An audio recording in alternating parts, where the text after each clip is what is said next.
Hey, welcome back to Shrink Shots, where I break down therapy buzzwords in 10 minutes or less so you can actually use them in your real life.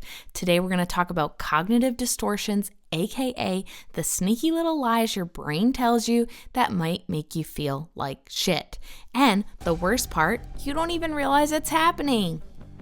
Hey, I'm Kayla Riley, licensed therapist, entrepreneur, and mama, just trying to keep my shit together like the rest of you. Welcome to Shrink Shots, quick hit bonus episodes packed with bite-sized insights on relationships, parenting, and more. No fluff, just real talk. Let's do this. Cognitive distortions are automatic, irrational thought patterns that mess with the way you see yourself, others, and the world.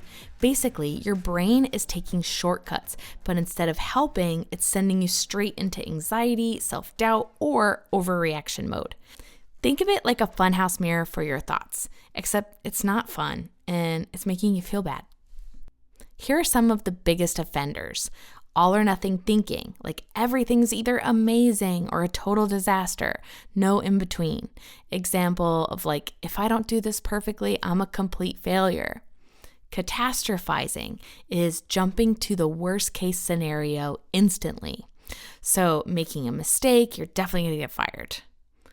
Another one is mind reading, assuming that you know what other people are thinking about you. Personalization means taking everything personal, even when it has nothing to do with you. Like a friend canceling plans. She must hate me. She doesn't. She's just tired.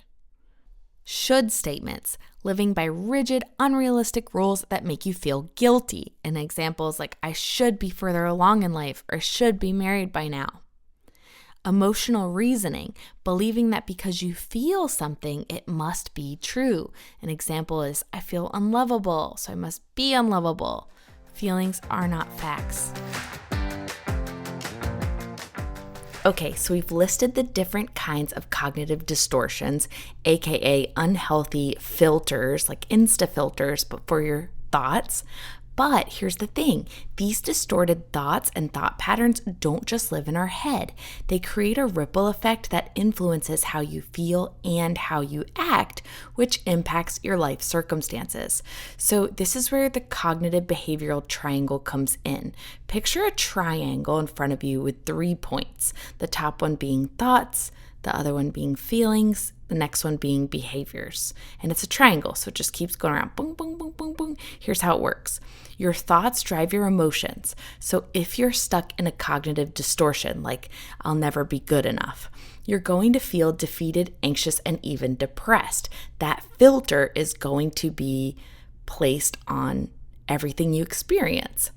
So that impacts the next point in the triangle, your emotions. So your emotions drive your behaviors. When you're feeling down, you might withdraw from friends, avoid opportunities, or lash out at somebody you actually really love.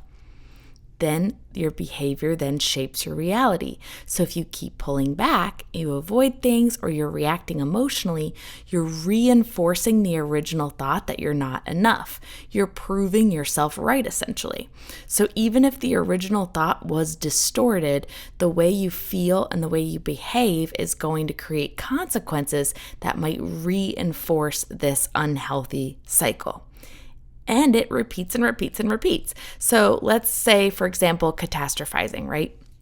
If I mess up this presentation, my boss is going to think I'm incompetent. I'm going to lose my job.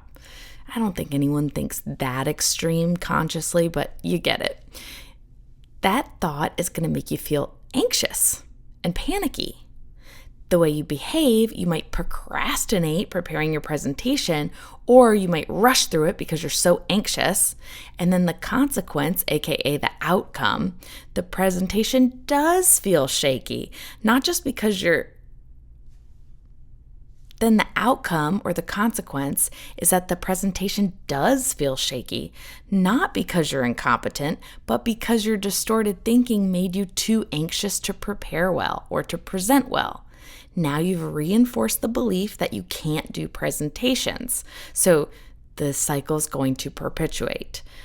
The good news is you can break this cycle. So when you challenge these cognitive distortions, you change the thought. And when you change the thought, you shift your emotional reaction. And when you shift the emotional reaction, you have more of an opportunity to behave differently or take different actions. And when you take different actions and you behave differently, you're going to see new results, ones that reinforce healthier, more realistic thinking. So if you catch yourself spiraling in distorted thoughts, pause and ask, what's the thought I'm having? How is it making me feel? How is this feeling influencing my behavior? We're going to talk a little bit more about practical actions that you can take. But if you break that thought, feeling, behavior cycle that takes over your life, basically, it's going to take a lot of practice. But once you start seeing the pattern, you can interrupt it and start to create a new pattern, a pattern of health and well-being. So how can you fight back, aka how to stop letting your brain play you?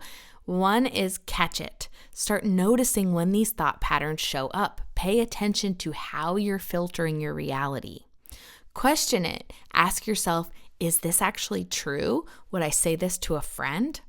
And then reframe it. Flip the script, and instead of saying, I'm a failure, say something like, I made a mistake, but that doesn't define me. Cognitive distortions are totally normal, but the more that you challenge them, the less power they have over you, and the more you're rewriting your neural pathways. So the next time your brain starts whispering some doom and gloom nonsense, take a second to fact check it, because just because you think it does not mean it's true. If you liked this episode, share it with a friend who needs to hear it. And if you want more real talk on mental health, make sure you're following Not Your Therapist. See you next time on another Shrink Shot. Boom! Now you've got something to think about. If this hits home, share it with a friend or tag me on Instagram at notyourtherapist.kayla.